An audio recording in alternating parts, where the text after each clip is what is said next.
ओम श्री गणेशाय नमः। देखो आज माँ की पूर्णमासी है और आज रविदास जयंती भी है। भक्त रैदास है ना, रैदास भी कहते हैं इनको। तो एक छोटी सी कथा सुना रही हूँ उनके बारे में। रैदास जी जो थे मतलब जन्म से शूद्र जाति में थे। चमड़े का काम, जैसे पता है सबको, चमड़े का काम करते थे, जूता वगैरह बनाना। गृहस्थ सिद्ध संत थे। तो महापुरुष वैसे होते हैं तो उनकी कोई जाति धर्म ऐसे माना नहीं जाता, लेकिन फिर भी मतलब वह अपना चमड़े का काम करते थे। वह समस्त मानव कल्याण के लिए आते हैं, इसलिए कभी किसी महापुरुष को जातियों में नहीं बांटना चाहिए, है ना।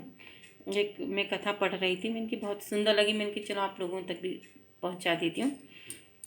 क्योंकि जो संत होते हैं, महापुरुष होते हैं, तो इनकी कोई जाति धर्म के बारे में नहीं मतलब बात करते। तो जातियों में महापुरुष को नहीं बांटना चाहिए, किसी एक जाति के नहीं होते। हम इन्हें जाति में बांधकर इनकी महिमा, इनका महत्व, इनके अस्तित्व को छोटा कर देते हैं। इस पृथ्वी पर मनुष्य रूप में आना हो तो किसी न किसी गर्भ में तो आना ही होता है। भगवान का भी इसी माध्यम से आना होता है। जाति पात को पूछे नहीं कोई, हर को भजे सो हर के होई। मतलब जो भगवान के जो सच्चे भक्त होते हैं, महापुरुष संत होते हैं, तो इनको जाति पाति में बांटना नहीं चाहिए और जाति में बांध के इनकी मतलब महिमा को, महत्व को, अस्तित्व को छोटा नहीं करना चाहिए। तो रैदास जी गृहस्थ संत थे जो अपनी आय में से साधु संतों की सेवा किया करते थे और कई बार तो स्वयं भूखे रहकर दूसरों को भोजन कराते थे।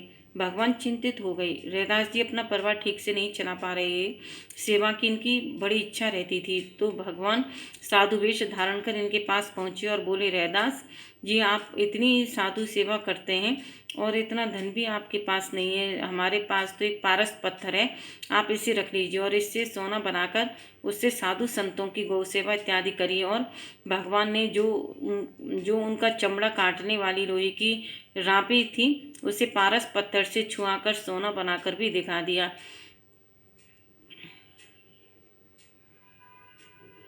रैदास जी ने कहा, बाबा मुझे अभी इसकी आवश्यकता नहीं, जितना हो पाता मैं अपने द्वारा सेवा कर देता हूँ।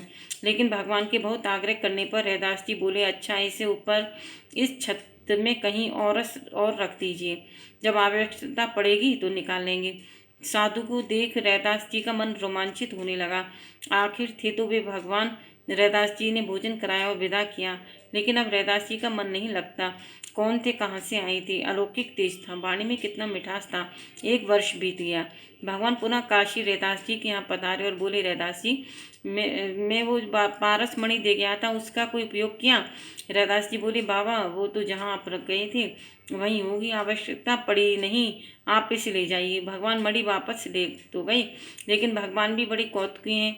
अगले दिन रैदास जी घर के मंदिर में ठाकुर जी की सेवा करने गए तो ठाकुर जी मूर्ति के नीचे 5 किलो की असरफी दिखाई दी।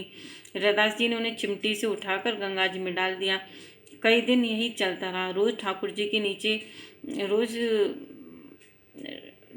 के नीचे 5 असरफी मिलती और रैदास जी उन्हें चिमटी में उठाकर गंगा जी में डाल आते। एक दिन फिर भगवान ने रैदास जी को सपने में आकर कहा, रैदास जी जिद ना करो और इनका उपयोग साधु सेवा में करो, यही मेरी इच्छा है। रैदास जी ने फिर उन असरफियों को साधु सेवा गौ सेवा में लगाना प्रारंभ किया। कुछ असरफी जोड़कर उनसे काशी में एक सत्संग भवन बनवाया। सत्संग होने लगा, साधुओं की भीड़ उमड़ने लगी, रैदास जी की जय जयकार होने लगी। इधर काशी के पंडाओं को उनसे ईर्ष्या होने लगी। सबने काशी नरेश से शिकायत की, ये हीन जाति का है, पढ़ा लिखा भी नहीं, वेदों का ज्ञान भी नहीं, एक भी संस्कृत का श्लोक आता नहीं, और देखो ठाकुर जी की सेवा का पाखंड कर रहा है, जादू टोना करता है, वगैरह वगैरह बोलकर काशी नरेश को रैदास जी के विरुद्ध भड़का दिया। काशी नरेश ने कहा, ठीक है, परीक्षा करके देखते हैं, भक्त हुआ तो ठीक, नहीं तो दंड मिलेगा। पंडाओं से कहा, आप अपने ठाकुर जी को लेकर आइए, और रैदास जी को कहा, आप अपने ठाकुर जी को ले आइए।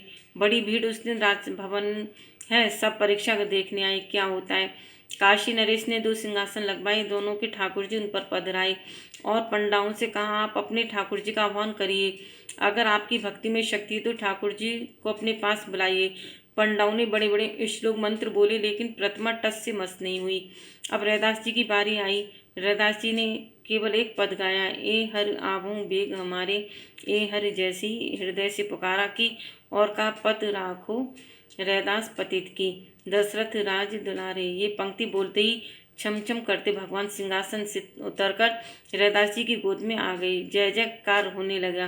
काशी नरेश अपने सिंहासन से उतरकर रैदास जी के चरणों में आ गिरे, लेकिन पंडा जी उखड़ गए।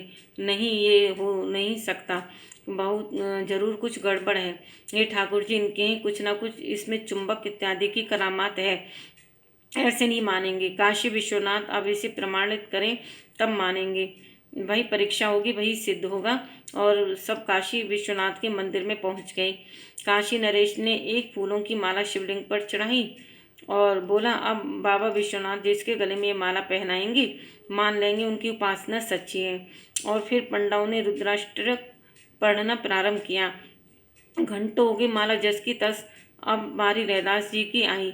उन्होंने केवल एक बार जयकारा लगाया, काशी विश्वनाथ भगवान की जय, और माला शिवलिंग से उड़कर सीधे रैदास जी के गले में जा पड़ी। फिर जय जयकार होने लगी। स्वीकार हो गए, सत्य सिद्ध हो गया। काशी नरेश भी इनके भक्त हो गए।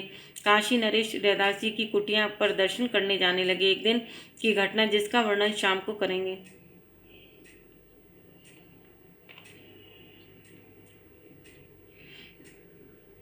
फिर शाम के टाइम रैदास जी की कुटिया में जब दर्शन करने जाने लगे तो वहाँ पर भी उनको मतलब रैदास जी के अंदर भगवान की कभी कभी छवि सी दिखाई देने लगी। तो इस तरह से रैदास जी पर भगवान की साक्षात कृपा थी। और जय श्री राधे राधे राधे।